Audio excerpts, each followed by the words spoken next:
Hello, I'm Imran Garda once again, filling in for Terry Kashong, and you're in The Stream, a social media community with its very own TV show. Of course, we bring you the stories that are ongoing, global, and sourced from social media.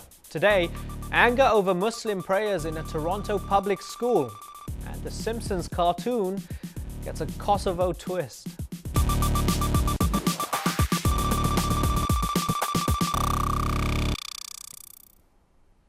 Malika Bilal, as she has been for the past 2 days, is here filling in for Ahmed Shihabuddin, our digital producer. She's bringing us all your feedback all week. Welcome once again, Malika. Thank you. Good to be here again.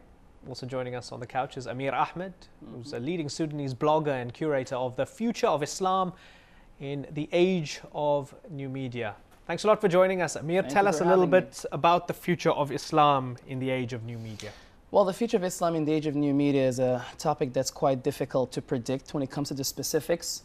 However, what we can already see, and the future is already here, is that Muslim women, unlike any time in history before, are participating in Islamic discourse and the public discussion on Islam in a way that just hasn't happened, right? They have a voice.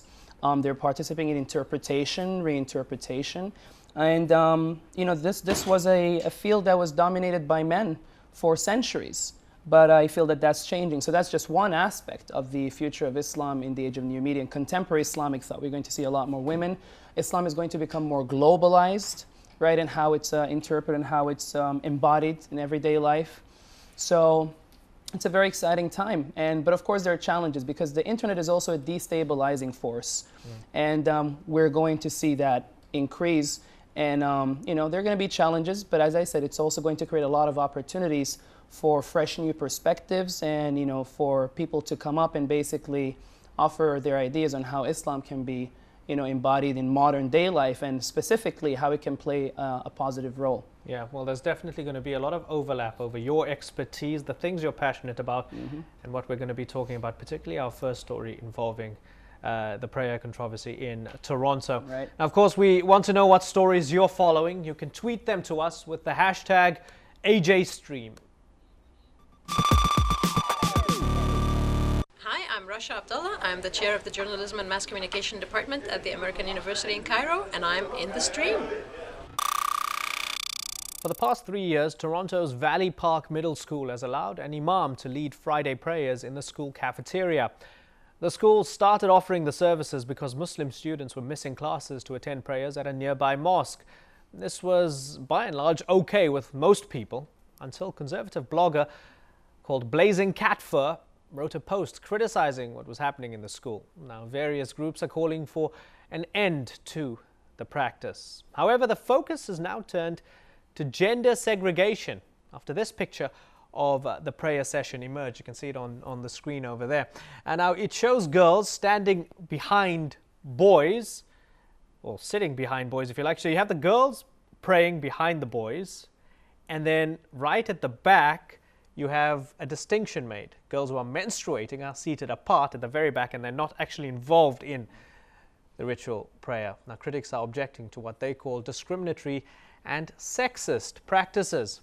Well, joining us now via Skype is Fatima Kader. She lived in the Valley Park Middle School community and is currently a law student at the University of British Columbia, where she studies and works with human rights law. And also joining us from Toronto is Chris Selly, a columnist for Canada's conservative National Post newspaper. Welcome, both of you, to the stream. Look forward to having this discussion with you. Chris Selly, do you have a problem with what's going on at the school? I do. I think public schools are one of the most important, if not the most important, manifestations of a secular state. And when you have a religious service actually conducted under the roof of a public school during school hours, you are risking students experiencing, I think, a diminished experience. I worry that they will see religion, and specifically religious, indoctrination, a religious service, as part of the curriculum. And I realize that it's not actually part of the curriculum, but I look at it from the point of view of a young person, and I'm not sure they will make that distinction. And I think it's the gender segregation argument is certainly compelling for some people. What do you mean? Whether young people can make the distinction about religious teaching in general, whether they should be given a religious identity, or you're talking specifically about public school and the interaction with religion? Sorry, are you asking me? Yes, I am. Oh, that's just it. I think it's blending religion in and the public school curriculum in an inappropriate way. I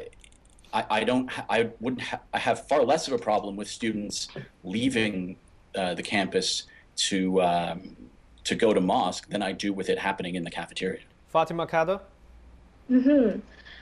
So I've been encountering this argument of public schools as being inherently secular quite a lot, but I think it's worth remembering that these schools, while avowedly secular, remain rooted in Christian traditions.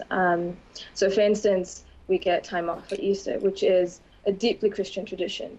And then moreover, as the comments on online media articles, specifically including, for instance, National Post, one of the things that seems to anger people most is that this particular religious accommodation of allowing Muslim students to pray on campus marks, for some people, the erosion of specifically Christian traditions. So you'll see a lot of like, what is the charter for if we can't, and this is actually like specific language, if we can't protect our European heritage, which I can think we can agree on is basically polite language for white. So there's a level of racism that's underlying all of this that needs to be teased out. So as much as people will protest, literally in the case of, for instance, the Christian Heritage Party, that schools are secular, much of the general public remains invested in protecting the Christian underpinnings of public schools. And if you think I'm like spinning, abstract theory, I want to return again to the fact that it is the Christian Heritage Party that is one of the main organizers of protest. Their mandate is to advocate for federal government policy based on Christian mores. They're very explicit about this. And if you check their website, they have 7 reasons to vote for them. The 7th of which is that they will defend the Constitution and the Canadian state. That's a pretty obvious conflation of Canada and Christianity. So this is the rhetoric that is underlying all of these discussions about what it means to have a secular public school. Fatima, I'm sorry to cut in here, but based on what you're saying, I have a tweet here from someone named Ethan Kaminsky, and he says, as for favoritism at Valley Park Middle School, guess who has to be on school on their holy day? Seems a fair compromise. So if what you're saying is a lot of the school system in general is based on Judeo-Christian values or rituals, what is this a fair compromise? Is which for compromise? Allowing Muslim children to pray because they have to be at school on a Friday and not another day of the week. Yeah, I think one of the things I want to say is that I'm really flattered, for instance, that I'm on international TV talking about anything really, but it just blows my mind that I'm talking about what is a non-issue. There are so many things we could be talking about when we talk about Valley Park. Having gone to school there, I'm intimately acquainted, not Valley Park, but the high school across the street.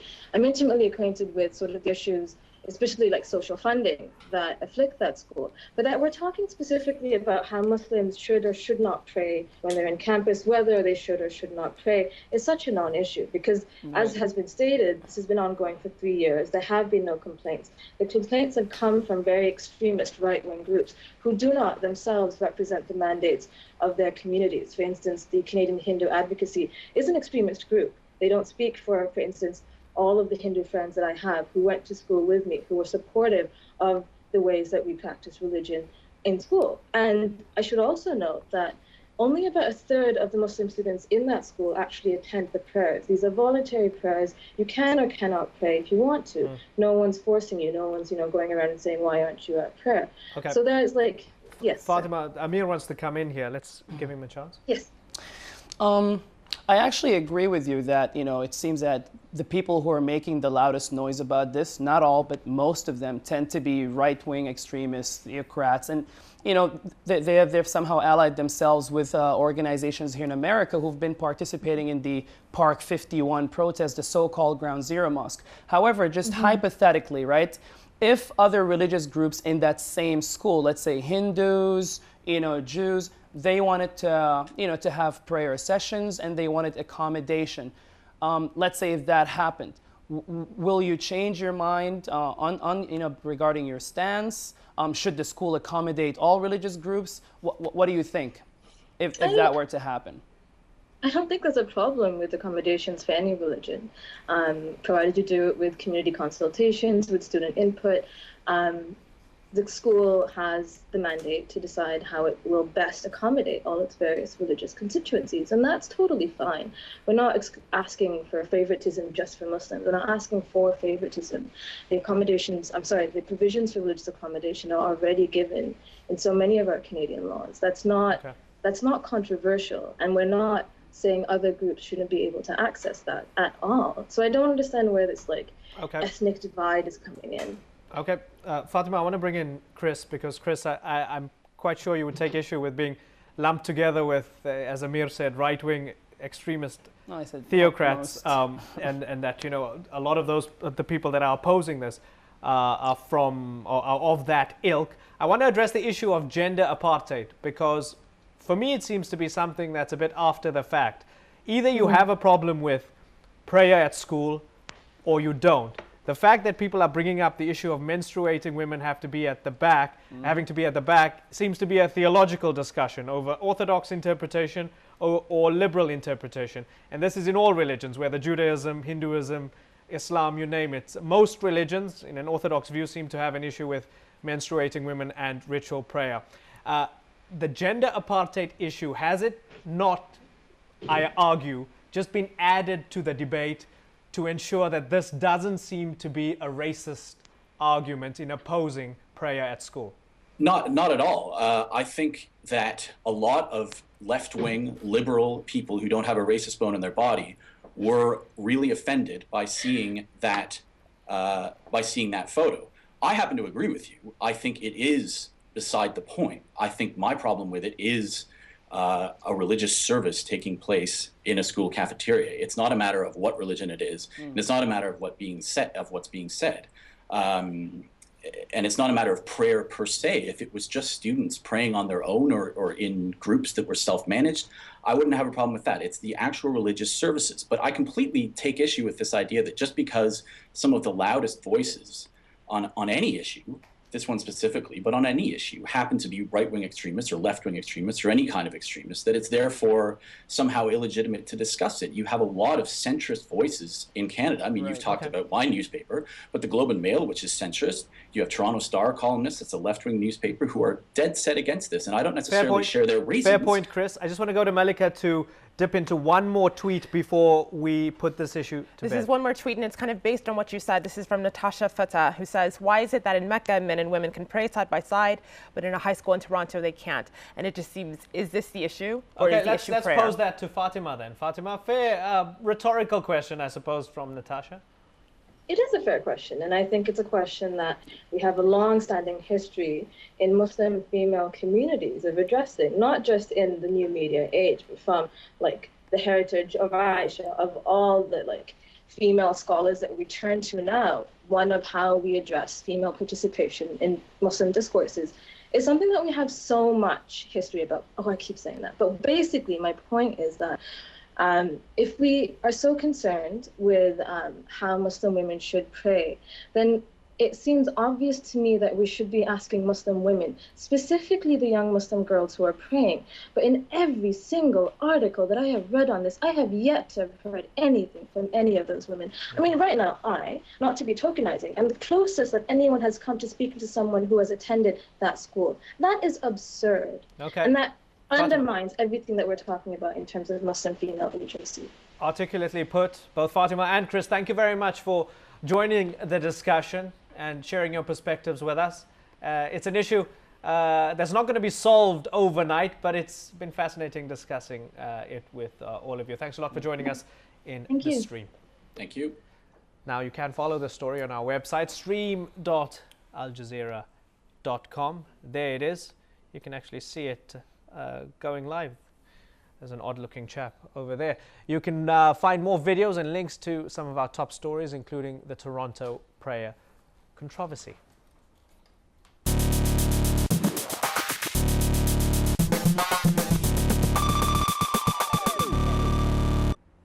Well, one of the big stories of today is protests in the African nation of Malawi, where thousands of people have filled the streets of the capital and other cities in defiance of a court order against demonstrations. Now, the video I'm about to show you was provided by Twitter user Duchess Carol and shot by Twitter user Klingao. Let me pull it up here.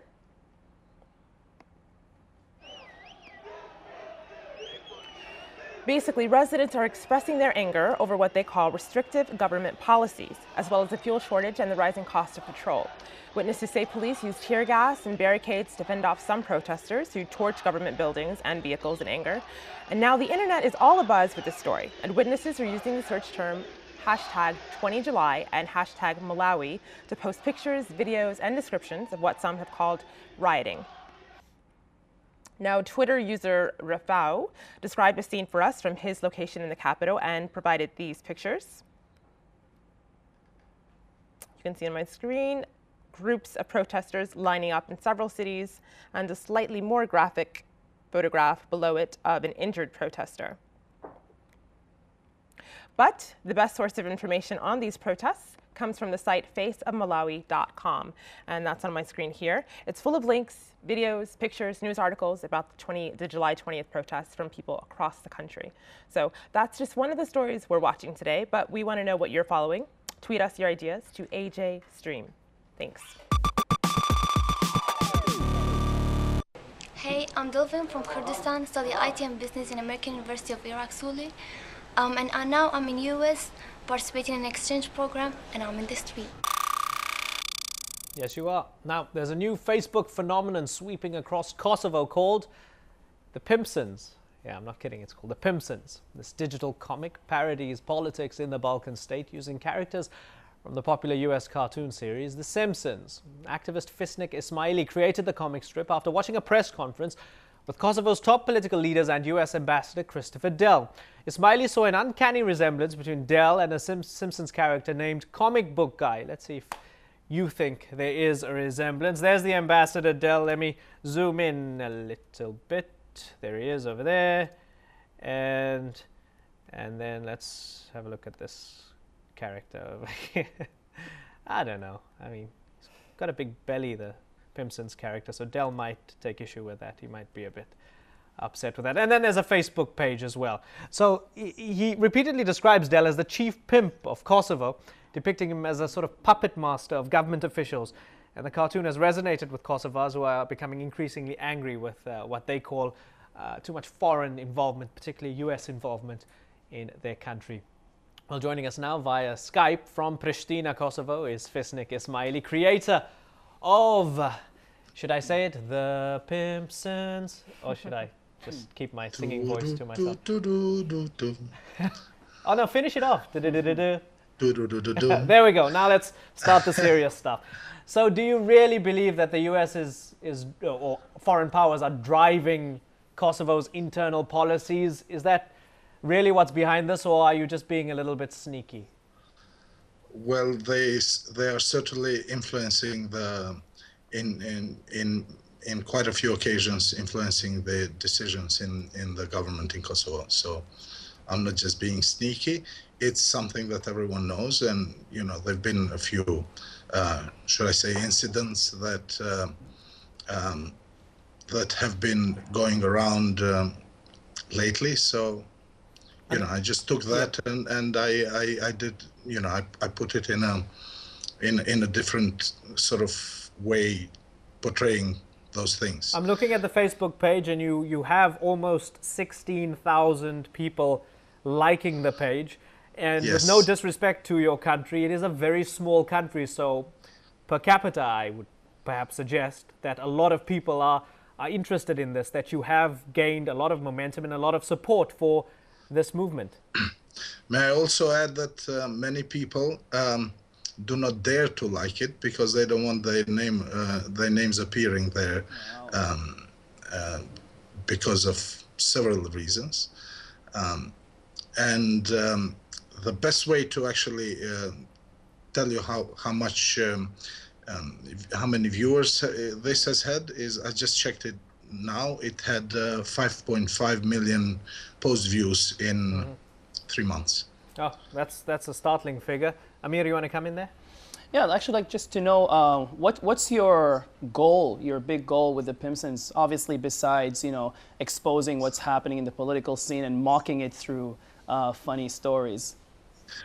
I just want to make people aware that about many things that happen in this government, and there's major discontent among the people with the way things are run in this country at the moment, right, and with the current government. And I'm just trying to use a different way to actually make people aware about that. And I say to everyone, what I'm doing is not funny.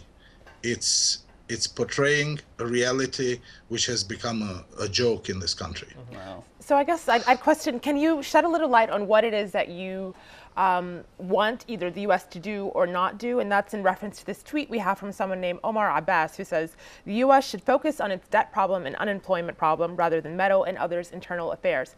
Is that your view? Is the U.S. meddling in Kosovo's internal affairs? I believe, and many people believe, that not only US, EU as well, European Union is meddling a bit.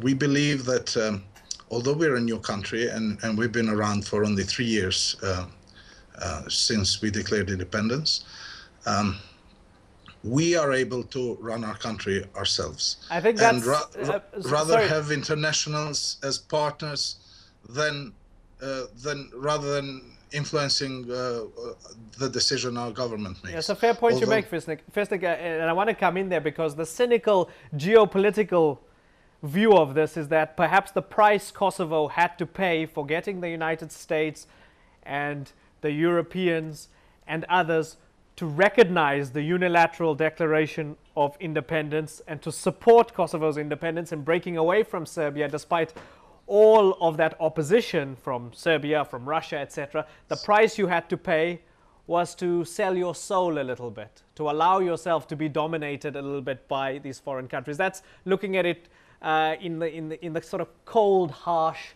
light of geopolitics. Well, there's no free lunch, as they say. It's all about compromises, but it's also a question of how much of those compromises do we have to make. And right now there are talks with Serbia, which were initiated by Brussels, and they're all going in Serbia's favor. And in here we see some influence from the European Union, which there are many people who are against those talks, because there are so many unresolved issues between Serbia and Kosovo, which have to wait a bit, I believe. So, as I said, there is an amount of compromises that Kosovo has to make, but sometimes they're overdoing it. Okay, Fisnik, stay where you are because we're going to keep you for the post show, which will continue online, stream.aljazeera.com. However, there's only about a minute left on the TV show, so don't go away. We look forward to chatting to you a bit more. I just want to come to Amir for his final thoughts before we actually leave the TV show. Something I find interesting, you specialize in Sudan, you're Sudanese. A few parallels perhaps with South Sudan now breaking away from the rest of Sudan and the issues of there's no such thing as a free lunch. Many Sudanese asking, what does South Sudan have to give in return to those who supported its independence bid? Wow. What does it have to give back? Well, hopefully, I think, we should try to resolve the conflict, because just because they've gotten their independence, that does not mean that, things are going to be calm. We could still have issues and conflict. Okay, we'll continue to discuss this in the post show, so you can flesh out your argument then. Malika and Amir, thanks a lot for joining us once again. Thank you for joining us on the stream. You can continue to follow the conversation on our website, stream.aljazeera.com. If not, we'll see you tomorrow. Bye-bye.